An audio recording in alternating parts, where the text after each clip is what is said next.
नमस्कार. महाराष्ट्र अखेर finally bank खात्यामध्ये पैसे वितरित होण्यास सुरुवात झालेली आहे. होय, तुम्ही बरोबर ऐकलंय. ऑगस्ट महिन्याचे पैसे तुमच्या खात्यामध्ये आता वितरित करण्यास सुरुवात झालेली आहे. महाराष्ट्रातील कोणत्या विभागामध्ये, कोणत्या जिल्ह्यात, कोणत्या तालुक्यात पैसे जमा झालेले आहे, आत्तापर्यंत कोणकोणत्या लाभार्थ्यांना पैसे जमा झालेले आहेत, हेच आपण जाणून घेणार आहोत. आत्ताच 2 मिनिटापूर्वी या ट्रान्झॅक्शनची सुरुवात झालेली आहे. जर तुम्ही व्हिडिओ उशिरा पाहत असाल तर 3 ते 4 तास देखील झालेले तेव्हा असू शकते. त्यामुळे पैसे वितरणाची सुरुवात जी आहे तर ती झालेली आहे आणि तुमच्या तालुक्यात पैसे आलेले आहेत की नाही हे आता आपण जाणून घेऊया. त्याआधी जर आपल्यापैकी कुणी चॅनलवरती नवीन असेल तर चॅनलला सबस्क्राईब करायला विसरू नका. ठीक आहे. तर बघा, आजचा पहिला तालुका जाणून घेणं महत्त्वाचं आहे. पुणे विभागातील हवेली या तालुक्यामध्ये ₹2500 लाभार्थ्यांच्या खात्यावरती जमा झालेले आहे. त्यानंतर पुणे विभागातील बारामती या देखील तालुक्यामध्ये पैसे जे आहे तर ते आलेले आहेत. त्यानंतर ठाणे या शहरामध्ये, ठाणे शहर आणि ठाणे ग्रामीण येथे देखील आत्ताच लाभार्थ्यांना 2 मिनिटापूर्वी पैसे आलेले आहे. ठाणे जिल्ह्यातील कल्याण विभागामध्ये देखील लाभार्थ्यांना पैसे आलेले आहेत. त्याचबरोबर वसई तालुक्यामध्ये देखील पैसे आलेले आहेत. वसई हे पालघर या विभागातील जिल्हा आहे. त्यानंतर डहाणू तालुक्यामध्ये देखील आत्ताच 2 मिनिटापूर्वी लाभार्थ्यांच्या खात्यात पैसे जमा झालेले आहे. पनवेल तालुक्यामध्ये देखील पैसे जमा झालेले आहेत. अलिबाग या विभागामध्ये देखील लाभार्थ्यांना आता पैसे जे आहे तर ते मिळालेले आहेत. त्याचबरोबर चिपळूण हा जो आहे तर तो रत्नागिरी जिल्ह्यातील तालुका आहे आणि चिपळूणमध्ये देखील आता पैसे जमा झालेले आहेत. त्याचबरोबर सिंधुदुर्ग विभागातील मालवण या देखील तालुक्यामध्ये लाभार्थ्यांच्या खात्यामध्ये पैसे जमा झालेले आहेत अशी माहिती मिळते आहे. लाभार्थ्यांना विनंती आहे की तुमचा तालुका इथे कमेंट करायचा आहे जर तुम्हाला पैसे आले असेल तर. जर नाही आले तर पैसे आले नाही अशी देखील कमेंट करायची आहे. पुढील तालुक्यांची यादी जाणून घेऊया ज्या तालुक्यांमध्ये आत्ताच पैसे जमा झालेले आहेत. यामध्ये पुढील तालुका आहे करवीर या देखील तालुक्यामध्ये आता पैसे जे आहे तर ते जमा झालेले आहे. कोल्हापूर विभागातील करवीरमध्ये ₹2500 जमा झालेले आहे. सांगली विभागातील मिरज येथे देखील पैसे जमा झाल्याची नोंद इथे आपल्याला आढळून येत आहे. सांगलीमधील कराड तालुक्यामध्ये देखील पैसे जमा झालेले आहेत. त्यानंतर उत्तर सोलापूर विभागातील उत्तर सोलापूर येथे देखील ₹2500 लाभार्थ्यांच्या खात्यावरती जमा करण्यात आलेले आहे. अहिल्यानगर विभागातील संगमनेर या तालुक्यामध्ये देखील आता पैसे जे आहे तर ते जमा झालेले आहेत. त्याचबरोबर नाशिक विभागातील सिन्नर या तालुक्यामध्ये लाभार्थ्यांच्या खात्यावरती ₹2500 आत्ताच 2 मिनिटापूर्वी जमा झालेले आहे. नाशिक विभागातील मालेगाव या तालुक्यात देखील पैसे जमा झालेले आहे. धुळे जिल्ह्यामध्ये धुळे तालुका आणि जिल्हा ज्यांचा आहे त्यांना देखील ₹2500 मिळालेले आहे. नंदुरबारमध्ये देखील पैसे जमा झालेले आहेत. नंदुरबार शहर व नंदुरबार ग्रामीण या दोन्ही विभागामध्ये पैसे जमा झाल्याची नोंद आढळून येत आहे. त्यानंतर चाळीसगावमध्ये देखील पैसे जमा झालेले आहेत. चाळीसगाव या देखील विभागामध्ये जळगाव जिल्ह्यातील चाळीसगाव या तालुक्यात पैसे जमा झालेले आहे. जळगाव जिल्ह्यातील भुसावळ येथे देखील पैसे जमा झाल्याची नोंद आपल्याला आढळून येत आहे.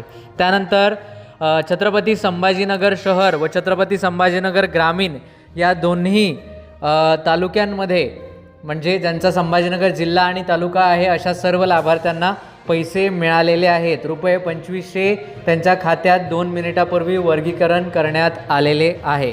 लाभार्थ्यांनी आपला तालुका कमेंट करायचा आहे. त्या व्यतिरिक्त जर तुमच्या मनामध्ये काही प्रश्न किंवा शंका असतील तर तुम्ही ते थेट आपल्याला फोन करून किंवा व्हॉट्सॲपच्या माध्यमातून विचारू शकता. आपला व्हॉट्सॲप नंबर आहे 94 23 39 37 61 या व्हॉट्सॲप क्रमांकावर तुम्ही व्हॉट्सॲप किंवा फोन करू शकता. तर लाभार्थ्यांसाठी अत्यंत आनंदाची बातमी आहे. पुढे देखील तालुक्यांची यादी आहे जी आपण जाणून घेऊया ज्यामध्ये वैजापूर तालुक्याचा समावेश आहे. छत्रपती संभाजीनगर येथील वैजापूर या देखील तालुक्यात पैसे जमा झालेले आहेत. छत्रपती संभाजीनगर जिल्ह्यातील पैठण तालुक्यामध्ये लाभार्थ्यांना पैसे मिळाल्याची नोंद आपल्या नोटीस म्हणजे आपल्याकडे जी यादी आलेली आहे त्यामध्ये झालेली आहे. त्यानंतर जालना जिल्हा व तालुका ज्या लाभार्थ्यांचा आहे, असं नाही की जालना जिल्हा आहे आणि तालुका वेगळा आहे, असं नाही. ज्यांचा जिल्हा जालना आहे आणि तालुका देखील जालना आहे अशा लाभार्थ्यांना पैसे मिळालेले आहे. ठीक आहे. पुढील जे आहे ते बीड शहर आणि बीड ग्रामीण या विभागामध्ये देखील पैसे मिळालेले आहे. परळी विभागामध्ये देखील बीड शहर आणि परळी तालुका, बीड जिल्हा आणि परळी तालुक्यामध्ये पैसे मिळालेले आहे. लातूर शहर, लातूर ग्रामीणमध्ये पैसे मिळाल्याची नोंद आपल्याला आढळून येत आहे. त्यानंतर उदगीर लातूर जिल्ह्यातील उदगीर तालुक्यामध्ये देखील पैसे जे आहे तर ते मिळाल्याची नोंद आपल्याला इथे आढळून येत आहे. आत्ताच पैसे जमा झालेले आहेत. धाराशिवमध्ये देखील पैसे जमा झाल्याचा मेसेज लाभार्थ्यांकडून प्राप्त झालेला आहे. धाराशिवमधून लाभार्थ्यांनी कन्फर्मेशन दिलेलं आहे. त्याचबरोबर आपल्या यादीमध्ये देखील धाराशिवचं नाव आलेलं आहे. पुढील तालुका आहे परभणी जिल्हा आणि तालुका ज्या लाभार्थ्यांचा आहे अशा लाभार्थ्यांना पैसे मिळालेले आहेत. पुढील तालुका आहे हिंगोली या विभागामध्ये देखील पैसे मिळालेले आहेत. हिंगोली जिल्हा आणि तालुका ज्यांचा आहे त्यांना पैसे मिळालेले आहेत. तुम्ही म्हणाल की सर तुम्ही एका जिल्ह्यातील एकच नाव घेत आहात की 2 तालुके घेत आहात? तर जे मोठी शहरं आहेत, आता जसं की पुणे आहे तर आधी पुण्यामध्ये पैसे येईल, नंतर ग्रामीणमध्ये येईल. लक्षात येतं आहे ना तुम्हाला मी काय म्हणतो, की आधी मोठ्या शहरांमध्ये पैसे येतील, त्यानंतर ग्रामीण भागामध्ये त्याची पैसे येतील. म्हणजे पैसे एकत्र एकदाच येईल, पण ते थोडा येण्यास उशीर होतो. त्यामुळे काही ठिकाणची माहिती, काही शहरांची माहिती जे अपडेटेड आहे, जे मोठे आहेत अशी माहिती उपलब्ध झालेली आहे. जसं नांदेड आहे तर नांदेड जिल्हा आणि तालुका ज्यांचा आहे त्यांना देखील 2500 खात्यात जमा करण्यात आलेले आहे. ठीक आहे. त्यानंतर पुढील जो तालुका आहे तो देखील अत्यंत महत्त्वाचा आहे. तो तालुका आहे, एक सेकंड, तो तालुका आहे कंधार तालुका. नांदेड विभागातीलच कंधार तालुक्याची देखील यादी आता पुढे आलेली आहेत की कंधारमध्ये देखील पैसे जमा झाल्याचा मेसेज आलेला आहे. नागपूर ग्रामीणमध्ये पैसे जमा झालेले आहेत. नागपूर शहर या दोन्ही विभागामध्ये पैसे जमा झालेले आहेत. आता नागपूर जिल्ह्यातील मोठा तालुका आहे रामटेकची देखील माहिती आपल्यापुढे शो होती आहे. माझ्या लिस्टमध्ये रामटेकचं देखील नाव आता इथे आलेलं आहे, जिथे 10 ते 15 मिनिटापूर्वीच पैसे जमा झाल्याची माहिती येत आहे. नागपूर विभागातील कामठी या देखील तालुक्यात पैसे जमा झालेले आहे अशी माहिती मिळते आहे. वर्धा शहरमध्ये पैसे जमा झालेले आहेत. वर्ध्यातून कोण आहेत? वर्धा शहरमध्ये पैसे जमा झालेले आहेत. हिंगणघाट तालुक्यामध्ये पैसे जमा झाल्याची माहिती जी आहे तर ती आपल्यापुढे शो होती आहे. त्याचबरोबर भंडारा येथे देखील लाभार्थ्यांच्या खात्यामध्ये पैसे जमा झालेले आहेत. गोंदियामध्ये देखील पैसे जमा झाल्याची माहिती मिळते आहे. चंद्रपूर या देखील विभागामध्ये पैसे जमा झाले आहेत अशी माहिती मिळालेली आहे. तर लाभार्थ्यांनी आपला तालुका कमेंट करायचा आहे. तुमचा कुठला तालुका आहे ते नक्की सांगा. जर तुम्हाला अनुदान आले नसेल तरी देखील ते सांगायला विसरू नका. तर चंद्रपूरमध्ये पैसे आलेले आहेत. वरोरा चंद्रपूर जिल्ह्यातील वरोरा या देखील तालुक्याला आता पैसे मिळालेले आहे. गडचिरोली शहर, गडचिरोली ग्रामीण या दोन्ही भागात पैसे वितरित झालेले आहेत. अहेरी तालुका आहे गडचिरोलीमध्ये, तेथे देखील लाभार्थ्यांच्या खात्यावरती पैसे आलेले आहेत. त्यानंतर पुढील जो तालुका आहे तो अकोला शहर आणि अकोला ग्रामीण या दोन्ही विभागात पैसे आलेले आहेत.